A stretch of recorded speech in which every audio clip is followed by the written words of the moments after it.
సిద్దిపేటలో మాజీ మంత్రి హరీష్ రావు మాట్లాడుతున్నారు. ఇప్పటివరకు లైవ్ ద్వారా చూసాం. ఇక వేరే అంశాన్ని చూద్దాం. హైడ్రా కమిషనర్ రంగనాథ్పై ఎంపీ ఈటెల రాజేందర్ తీవ్ర స్థాయిలో మండిపడ్డారు. కోర్టు ఎన్నిసార్లు మొట్టికాయలు వేసినా శనివారమే కూలుస్తారు, న్యాయస్థానాల మీద మీకు గౌరవం ఉందా లేదా అంటూ నిలదీశారు ఎంపీ.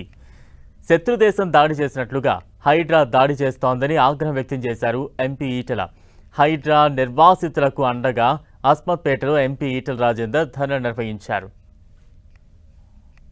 మీరు పేదల ఇల్లు ముట్టుకుంటే, పేదల ఇల్లు కూల్చేస్తే నీ ప్రభుత్వాన్ని కూల్చేస్తామని చెప్పి ఇలా హెచ్చరిస్తున్నాం. నీ ప్రభుత్వం లోకల్గా ఉండే కాంగ్రెస్ పార్టీ మీ పంపకాలలో తేడాలు ఉంటే ఉండొచ్చు.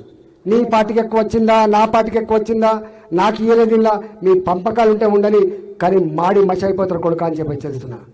మిస్టర్, నేను ఈ పార్టీ ఆ పార్టీ అని కాదు, పేదల జీవితాలతో ఆడుకొని పేదల్ని మోసం చేసే ప్రయత్నం చేస్తే ఎవరిని వదిలిపెట్టారు ప్రజలని చెప్పి హెచ్చరిస్తున్నాను. నువ్వు ఈ పేదల కళ్ళల్లో కన్నీళ్ళు కనుక చూస్తే, పేదల గూడు కనుక వాళ్ళ కళ్ళ ముందే కూల్చేస్తే, వాళ్ళు పెట్టే ఆర్తనాదాలు వాళ్ళ పిల్లల మనసులో ఎంత గాయపడితే ఒకసారి ఆలోచన చేసుకోండి.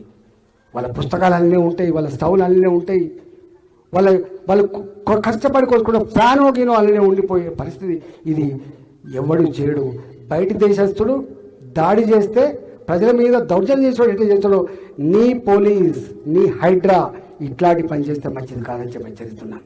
ఇట్లాంటి పని మంచిది కాదు. ప్రభుత్వానికి లెటర్ రాస్తాయి, దీని మీద ప్రభుత్వానికి ఇవ్వాలి లెటర్ రాస్తా ముఖ్యమంత్రి గారికి. ముఖ్యమంత్రి గారు ఆలోచిస్తారని చెప్పి అనుకుంటున్నా, రెవెన్యూ మంత్రి గారు ఆలోచిస్తారని అనుకున్నా. ఆలోచించకపోతే ఏం చేయాలో తదుపరి కార్యాచరణ ప్రకటిస్తా అని చెప్పి మనం చేస్తూ, మీరు పేద